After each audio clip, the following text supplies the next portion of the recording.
Is the Liver King any different than cable snake oil salesman? That's what we're going to be talking about in today's video.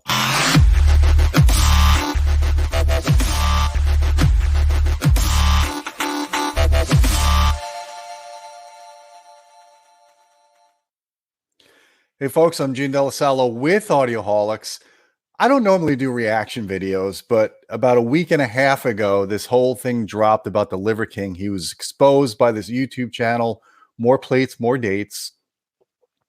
Basically, this guy made a career out of preaching the way of life, the primal 9 ways of life that you have to be as a man to get the kind of physique that he has, to get big, to get strong. Never do steroids. Claimed that in almost every one of his videos that he's not on steroids. Anytime it came up, he would shoot it down. He's all natural. Well, it was exposed through More Plates, More Dates that this guy, Liver King, was spending over $11,000 a month on performance-enhancing drugs, on steroids, on growth hormones, on you name it, to get the physique that you see right here in this picture. Now, guys, I don't know how into bodybuilding or lifting weights you are as the audience of this channel, because we are a home theater centric channel. But I could tell you, as someone that's been lifting weights for multiple decades, at least 30 plus years, there's no possible way you can look like this unless you're taking drugs, unless you're taking PEDs. And the telltale sign right there is just look at his stomach. Look at the gut. He's got an enlarged gut that's also muscular. That's an exact reason you get that is from doing stuff like growth hormones. It actually makes your organs bigger and it makes your body just get larger like that. It's not natural. You just don't get a physique like that unless you're on steroids, heavy steroids. And for years, this guy was gaslighting people into that he doesn't do any of these drugs, that he just eats these raw livers and raw organ meats, and he sleeps and he acts like a man and he shoots his guns and he does all these masculine things. And, you know, a lot of the stuff he preached on his channel was actually good. I really do think over time men have become soft, and some of the stuff he preaches I actually agree with. I think you do need to have a more primal lifestyle as a man. I think you need to do more manly things, more outdoor things. So I think there was a lot of good in what he preached. And I'm not taking anything away from his accomplishments. He's got incredible feats of strength. If you look at his routines, his workouts, he put his work in, but it was obvious that the guy was always on drugs. And if he would just have come clean with that, I think he would have had the respect of his audience, because he went from nothing to like an overnight sensation with over a couple of million subscribers on his social media within a year or two. I mean, this guy really made it. He was on all the YouTube channels. He was on a lot of talk shows. This guy really made it. He built an empire. He built $100 million a year empire, but he was doing it gaslighting people. He was selling you supplementation. He was selling you the promise of looking like that without using drugs, just doing his lifestyle, eating the raw meats, working out, being primal. So is that any different than what the cable snake oil salesmen do? I mean, a year or so ago, I exposed AudioQuest with their expensive cable, the DBS system with the 72-volt battery. It actually does nothing. It's junk science. And in fact, the thing acted like an RF antenna, so it made the signal noisier, if anything. And these speaker cables are $5,000. And if you go on their website, they have this white papers that looks legitimate. It's got engineering terms in it. So someone that's not trained doesn't recognize the fact that it's BS. It's complete jargon. And then it's repeated by the press. A lot of people in the audio press are not technical people, so they read these things as if it's a biblical source, as if it's truth, and they regurgitate. And it's very similar in the fitness industry. If you look at a picture of the Liver King, if you're not into lifting weights, most people probably wouldn't realize the guy's on steroids. They think it is possible to achieve that. And the reality is it's not. And I'll just show you over the years, when I was a kid, I struggled. I was an ectomorph. That picture on the left side, I was in high school. I was tiny.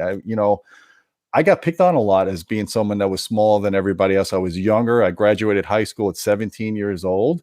It took me a lot of effort to get to where I was in college. In the middle picture, I bulked up. I put the work in. I worked out like a madman with Hugo.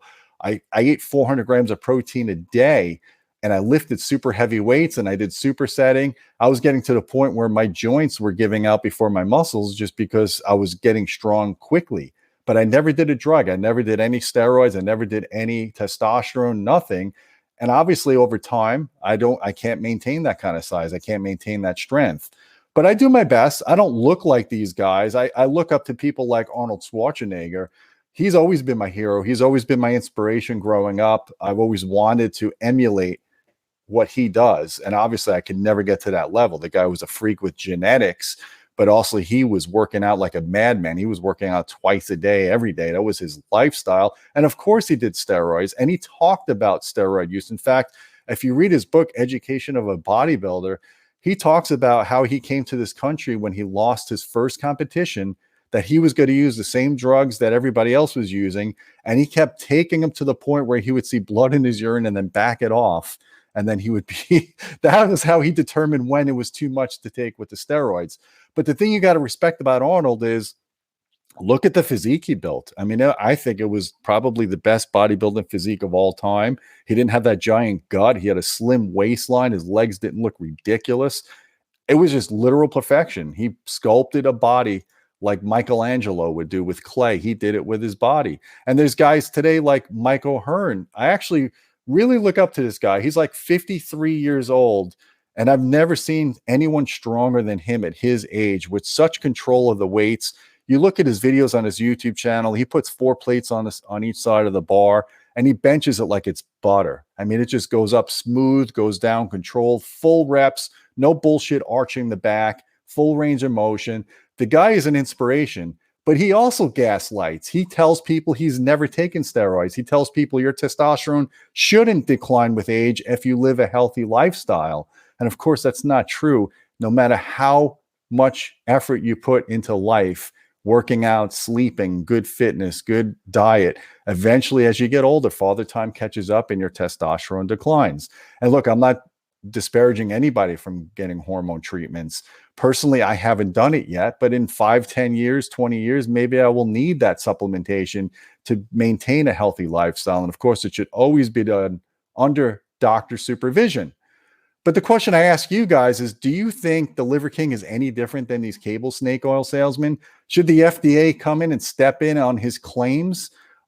First of all, I think it's a risk that he's telling people, hey, eat these raw organ meats. I don't see how the FDA doesn't step in and issue warnings on that. But the fact that he's telling people that you could get this way without doing drugs, and the only time he came out with an apology was when he was exposed. And then in his apology, he basically said he was rich before he was Liver King, and now he's even more rich. How genuine was that apology? I mean, how do you make an apology like that and come off as sincere, especially when it looked like he was reading it from a script? So it's just interesting to me. I don't see much of a difference between what this guy's selling to what these audio companies are selling with a promise.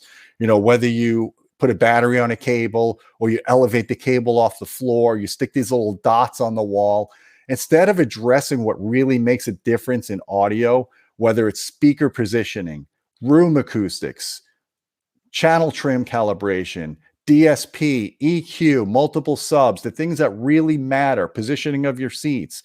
Those are the things that make drastic changes in sound.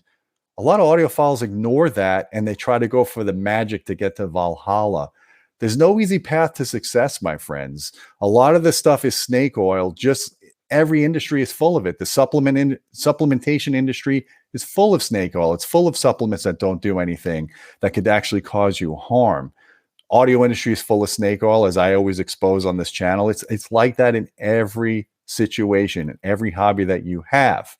The only difference that I see with this Liver King thing versus the audio thing is this is a lifestyle that could actually impact you and be unhealthy if you don't watch yourself. Whereas with cables, it might make your wallet a little thinner, but it's not going to actually cause physical harm or problems with your health. So I don't know. That's what I was thinking about this situation. I'd like to know what you guys think. Do you think the Liver King is a snake oil salesman, or do you think he deserves some slack? I know he built quite an impressive empire over the last couple of years, and he put a lot of work into it. And maybe it's a good thing that he's come clean now.